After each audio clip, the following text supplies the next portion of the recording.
Hey there friends, welcome to the Scrap Box, and today I'm looking at my Hall of Armor, and it's sad. So right here, I've recreated LEGO's original Hall of Armor armor stand. And it's okay, but it's not very accurate, and so I've come up with this one instead. Now I plan on making about 40 of these, which means it's gonna take a lot of pieces. I've gotta gather doors, I've gotta gather plates, I've gotta gather tiles, I've gotta gather... I don't know what I don't know. We gotta find out right now. Alright, I got most of the pieces, so now we may begin. I did have to change the design slightly just based on the pieces that I had, but I still think this looks pretty nice. Let's make the rest.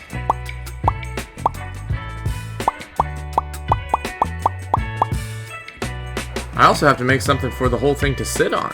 So here's the base. I then used a bunch of pieces from my Hulkbuster set to make a size accurate Hulkbuster.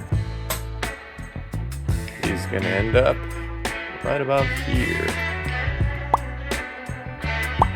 Now I've made this giant door to go right in the center, and I've made it so it's perfectly the height of 2 of these, and that way I can stack 8 more on the top. Is it perfect? No.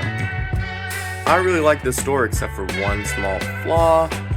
Each of the little angles where the doors meet at their junctions, you can actually see through them a little bit. That's just because that's how LEGO makes their pieces. But I think from far away, you're not gonna notice. Of course, I had to include a little keypad just so you know you could lock the door and get in and out. I'm debating because the Hulkbuster, why did I forget that? The Hulkbuster armor is going right here. You can see him laying down right there. And I could either have some screens right up here or some different things, or I could put the screens here and then there's extra armor coming this way, or vice versa. I think I'll probably put the screens over here because, I don't know. It'd look cohesive as one big thing, and it'd be kind of weird to like stretch over here and break it up there and there, but we'll see. Well, this is embarrassing. It turns out that I don't have 46 door frames, I only have 43 in light gray. I could use a dark gray, but it'll look a little different, so let's try that out. Is it super noticeable? No. But when I point it out, you can definitely tell that these ones are darker. However, I think once there's a bunch of suits in there, it's not really going to matter. Now, the original Hall of Armor set had this in the middle where you could stand, just like in the first Iron Man. And I think I like that, just roughly like that. However, I have this computer that I thrifted from another set. And you see it's got the Iron Man helmet and anything. I'm actually not sure if these pieces all go together. However, I could replace it with these, which don't have anything currently, or I could go find in my sticker box, maybe I have 4 computer screens. Update: the sides and the base are from Age of Ultron. The center does not go there. Where does the center go? I don't know, but we'll make a mismatch. It was only at just this moment when I was going to put stickers on these tiles that I realized that they have stickers on them. They're just really hard to see. Also, whoever put this sticker on did a bad job. There we go. That's not too bad. Not too bad at all. Gonna put that in the center now. The bad part about fitting this into an IKEA shelf is it's 45 studs across, an odd number, so I have to shift basically this whole thing over. So it's gonna be fun. Let's do it. But before that, I'm going to build the side for the Hulkbuster, so that's out of the way. Alright, not bad. These are locked into place. That's locked into place. Working on this, getting the flooring in order. I think that'll look good. I think I'm going to put some yellow going in a big stripe like that. And then repeat it on this side because I've got, what was his name, Igor? And I'm pretty sure I'm with everybody on saying that this was not a great creation on LEGO's behalf, but I don't want to make him from scratch, so he's going to stay for now. Alright, this is actually looking really good. I'm going to build up this wall and that wall, and my chair's going to stop creaking, and then I'm going to add a bunch of little extra stuff and finish the floors, And then it'll be time for the lights and the Iron Man suits. Alright, this side's gonna have some TV screens on. I don't have TV screens, so I'm gonna figure something out. But it'll all have screens on there. And then this side is gonna have the map from Iron Man 2. You see I got the stickers right there. You know, just nicely hanging. The map is up. The structure is now complete. Now time to add the decor and all the little things and then tile the floor. I tried to print the stickers from the Daily Bugle set, but apparently my printer does not have green ink, so I don't know what I'm gonna do. Maybe I'll just leave the TVs blank for now. Alright, now we gotta put in all the bits. I've got this 3D printer that I stole from one of the Iron Man sets. It's printing a little Iron Man. I've made this little workbench where he's working on one of his helmets. I'll put that one right there. Sorry, I definitely need a new office chair. This one creaks a lot. To work on it, he's going to need a toolbox. So I got that toolbox right there. Right there. There we go. And of course, he's going to need the help from Dummy. Now on this side, also from one of the Iron Man Hall of Armor sets, is a box with his lunch on it. And then he's got to work off those calories. One of these. Put that there. And then of course you got to lift some weights. So we'll put that one right over there. And that kind of fills out the whole bottom section. Which means, yes, it is now time for the figurines. Alright, these are all the Iron Man figures that I have, and there are a lot of repeats, so it is not going to fill up all of that, but let's see what we could do. Okay, there we go. I knew I had at least a couple more. Okay, let me sort these all. Alright, these are all of my unique Iron Man figures. I have 16 out of 32 complete, so technically 50%. However, I have this one which needs a helmet, and then I've got a helmet for one without a body. And that's what happens when you thrift most of your stuff. Now I'll put all of these into the Hall of Armor, and we're going to see how it looks.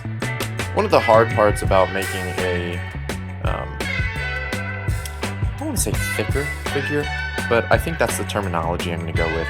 A thicker figure with, you know, beefier legs and stuff like that. It's a handoff between articulation and bulk. Bulkier figure, that's what it's staying in. Thicker is staying in the video. For instance, the knee joints, since the thigh and the shin area is so big, they can't move too much. I mean, that's still quite a wide range. Frankly, better than most of the stuff Lego does. But, you know, there are limitations.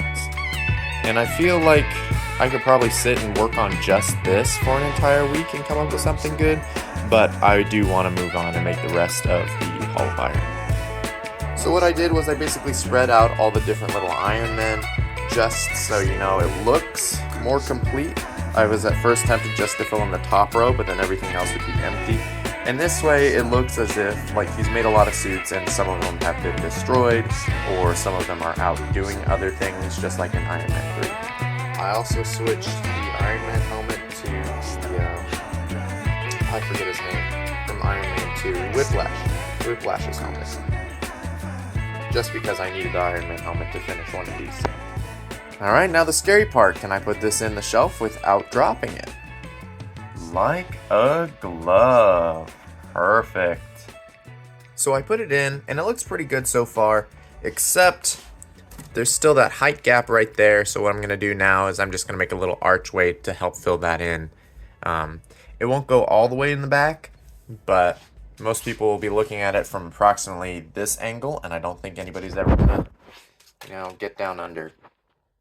I also want to add some lighting, and originally it was going to be fairy lights and one was going to be on each one of the little armor holes. This hole was made for me? No.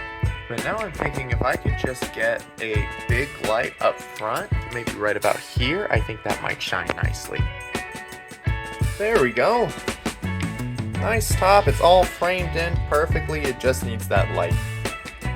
This is the puck light, and it's okay. You can see all the armor. I think I might just use it because Although I think the fairy lights, one in each little segment of armor display, would look cooler. It's so much more work, and if I don't do it perfectly, it will look really ugly. Alright, I had to now. And unfortunately for the fairy lights, I think if they're installed above, the helmets create too much of a shadow on the rest of the figure. Like if they were out here, you could see most of it. But then each and every one of those would have to have a little extender to push these lights out. So I think the puck light is the better way to go. Although that it does. Let me know in the comments if I'm making a huge mistake. Alright, let's see. Let's see if this is 5 volts. That's amazing, because then I don't really have to do anything. But if it's not 5 volts, then I have to do a thing to fix it. And I don't want to do that. So be 5 volts. Apparently, each individual light has 23.5 volts in it. Which is dumb, and I hate that. So I'm going to do something different. Man, I hate when the thing you have to do involves putting on pants. Got some screws. No more screws. And then this whole thing is just really simple. Drill the hole. Strip the wires. Alright, time for some quick calculations. It takes 3 AAA batteries, so that's 1.5 plus 1.5 plus 1.5, so that's 4.5 volts taken up. And I've already used my multimeter right there to measure the amperage, which is 0.1 amps for this. And that means I have to get 0.5 extra volts taken up to reach the USB 5 volt standard at 0.1 amps. That's just a super fancy way of saying I needed a 5 ohm resistor. Unfortunately, the lowest I had was 10.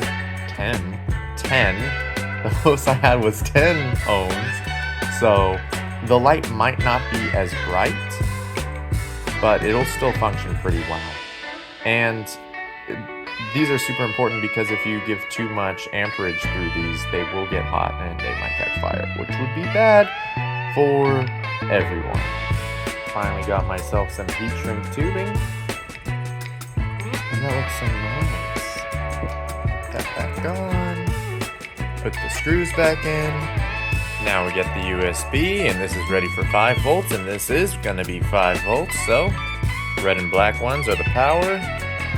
White and green are not important to us. Now you might be thinking it's time to attach this to this. However, with a little foresight, stuck to the ceiling, it goes through this small hole, which would have had to been much, much bigger. And in case you're wondering why it looks like it was painted by a 6-year-old, number 1, how dare you? That's at least an 8-year-old. Number 2,